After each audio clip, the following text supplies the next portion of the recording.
Sidekicks. The young children who tag along with superheroes, go on great adventures in their own right, and whose guardians violate all kinds of child endangerment laws. They are charming and relatable protagonists for young viewers and readers, but the best sidekicks are the ones who transcend their secondary status and become great heroes in their own right. And today, we're going to be talking about the greatest of superheroes in training. No, not Robin, he's done with training. He's Nightwing now. And no, not the next Robin, he's dead. Kinda. And not the one after that. Definitely not Damian Wayne. See, this is why we can't do a Batman lore video. This is just too complicated. Today, we're talking about the blue-footy, pajama-clad, cape-wearing, 6-year-old superhero who has powers, unknown even to himself, that make him one of the most promising superheroes still in training. Yeah. How does he do this so fast?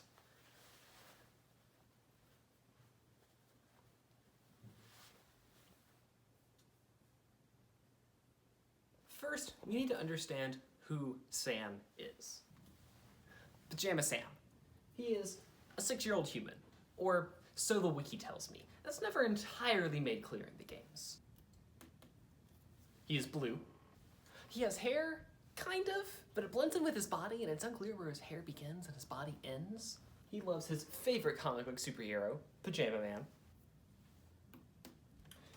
And he only ever wears his blue pajamas.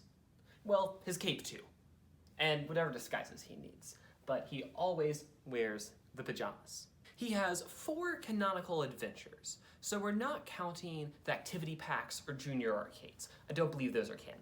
We're only going to be focusing on these 4. No need to hide when it's dark outside. In this adventure, Sam is scared of the dark, and in an effort to face Pajama Man's arch-enemy, Darkness, he tumbles into a portal inside his closet to another world where he confronts Darkness, who turns out to actually be a really nice guy, and they play cheese and crackers, which the game assures me is totally different from Tic-Tac-Toe. There is Thunder and Lightning Aren't So Frightening, another story of Sam overcoming his fears, this time of a thunderstorm where he meets Thunder and Lightning, a nice pair of sisters, or the wiki tells me they're sisters. I got a lesbian vibe from it. But they run worldwide weather, at least a big part of it, and Sam screws it up and has to fix it. Get this in right here. You are what you eat from your head to your feet. This is a story about Sam eating too many cookies in an effort to collect Pajama Man box tops to get an action figure with titanium elbow thrust, and finds out that the cookies are sentient and chases them down into the pantry where they suck him into another world where he kind of has to confront his vices about gluttony. And finally, life is rough when you lose your stuff. When Sam is trying to get his Pajama Man #1 comic book signed, but has been lost in the horrible morass of his room, where he then gets sucked into a pile of goop into what seems to be a shrunk down version of his world and room, where he has to find his stuff. So, the natural explanation is, oh, this is an overly imaginative 6-year-old coming up with adventures where he overcomes his fears and his vices. Wrong. These worlds are a self-consistent reality. We see Carrot appearing in all of the first 3 games. Now, you might just say, Carrot's an imaginary friend. Well, you can say that of Darkness as well, but in the closing shot of No Need to Hide When It's Dark Outside, we see Darkness smiling out to Sam from the closet. This is a distinct reality independent of Sam's consciousness. All these realities, at least the first 3, reference each other and seem to go on after his imagination is wound down for the night. We can take it that these realities are internally consistent and exist outside of Sam's pure conscious will. We have our first fact. Pajama Sam's worlds, except maybe number 4, goodness gracious, exist in the same self-consistent universe, independent of his consciousness. 4 is the odd one out. We're gonna investigate it.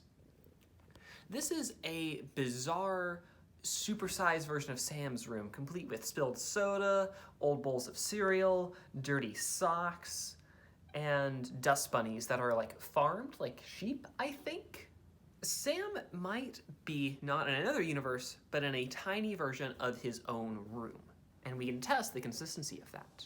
You might have realized that smaller creatures handle falls better, as I realized one day when a squirrel plopped right out of a tree in front of me, falling many, many, many times its own height and being perfectly fine and scurrying right off. Sam takes an incredibly long fall in Life is Rough When You Lose Your Stuff when he jumps off a dresser, and we can use this to put limits on how big Sam can be. He falls off a giant dresser, lands on a pile of laundry, and is fine.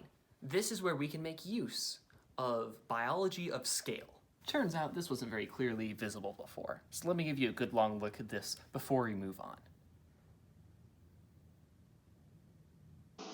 Wait, 2.75 meters?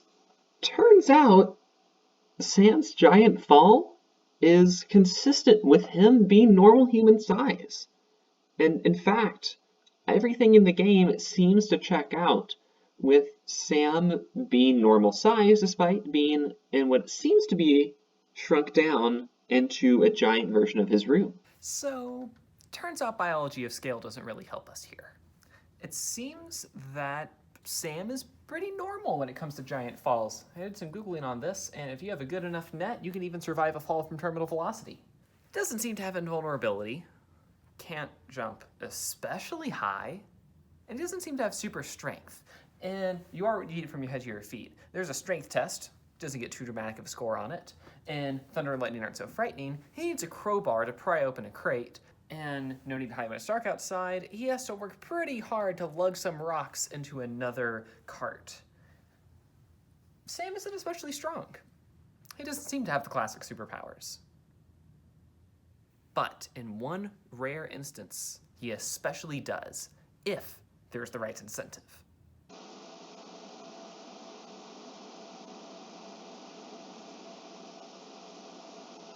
In milliliters, the volume of the cake comes out to be about 7.83 times 10 to the 6th. So if we consider how many bites Sam has to take, that comes out to be 261,000 bites. Starting from my timer, as soon as I heard chomping, I get that it takes him 2.5 seconds to eat this whole thing.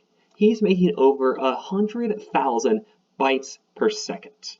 Sam, this one time, exhibits incredible super speed. But he never uses this speed anywhere else in the series, only when inspired by delicious, giant cake in the depths of his gluttony. Yet Sam only weighs 42 pounds afterwards. This is confirmed by the most respected of authorities in the Pajama Sam universe on weight, Zach Zook. And it's confirmed by the sandbag puzzle later in the same game. Despite consuming all of this, despite lugging around things like pumpkin gourds or candy canes, Sam consistently weighs 42 pounds. Not only does he have super speed, where the heck does all this stuff go? This isn't only in You Are What You Eat from Your Head to Your Feet. In Thunder and Lightning Aren't So Frightening, you can see in this shot that there is no magic space in the back of his cape or on the back of his pajamas where he's hiding all this stuff. He puts candy canes as tall as he is in there. He puts crowbars back there. He puts robots about his size back there. And yet Sam can tuck that all away in what can only be described as a pocket universe. He can create and access at will, seemingly only in limited situations? Because let's be honest, if Sam could access pocket universes at will all the time, he would never have stopped eating those cookies. So Sam has exhibited not only the power to access these pocket universes, but he can visit them. These portals to some other consistent reality are all around him in his short 6-year-old life. What are they? Despite being independent of Sam, they clearly seem to function with him in mind. These worlds revolve around him. He accesses the land of darkness as soon as he needs to overcome his fear of the dark. He accesses worldwide weather when he needs to overcome his fear of thunder and lightning, and it gets stranger from there. The island of Mop Top in the third game is Sam. You go from the headlands to the foothills. You access the different lands from a central, giant, beating heart the size of a massive building that's filled with neurons like flowers. This world is meant to be Sam, who's just consumed way too many boxes of cookies and whose body is in mass rebellion. But it's not Sam. He's in there, inside it. Friends from previous worlds are in there, inside it, with him too. And even more, in Life is Rough When You Lose Your Stuff, all the room around him has been turned into another land. Sam is drawing this inspiration something is creating them? There can only be one explanation. These universes, despite being independent of his consciousness, are subconsciously created by it. As subconsciously as he uses his super speed, triggered by great gluttony, these are all created subconsciously by his need to cope with his fears or his vices. Think about it. This world is clearly created for and by a child. It's meta like that. Every problem has a solution. Any guards can be slipped past by just putting a log or a pumpkin on your head. So Sam isn't just an interdimensional tourist, he's the puppet master. And that means every effect of these worlds is an effect of his subconscious powers, which leads us to a very specific one and a very specific calling card. In Thunder and Lightning Aren't So Frightening, Sam finds the snowflake machine, which makes big snowflakes and shrinks them down to smaller ones. He runs through the machine himself and shrinks himself down to a size that can sneak through rain pipes. Sam is altering not just the world around him, but his very self. He is violating the laws of conservation of energy and matter. This breaks quantum unitarity, which breaks causality, which indeed happens. In the Land of Darkness, inside Darkness's mansion, he passes a grandfather clock, and when Sam announces his intentions to vanquish darkness, the clock says he's seen others pass by before. You would think this would mean other enterprising would-be heroes looking to vanquish the darkness. But no. Every time you play the game, different realities appear, different pathways, different puzzles. The clock, the embodiment of time, has seen all of these realities, as should be the case for breaking causality and maintaining Lorentz invariance. When Sam can warp space, he can also warp time, and there is a record of it in these worlds. And all this is Sam at 6 years old. He isn't even consciously doing most of this. He hasn't even begun to tap into most of his powers yet. Imagine a 6-year-old who can run at incredible speed, change his side, create pocket dimensions, warp the space-time continuum at will. Wait a second.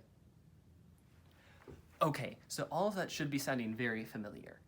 And if all of the calculations and analysis from me and my research team are correct, we'll have just uncovered Pajama Sam's secret identity, and it was sitting right in front of us all along.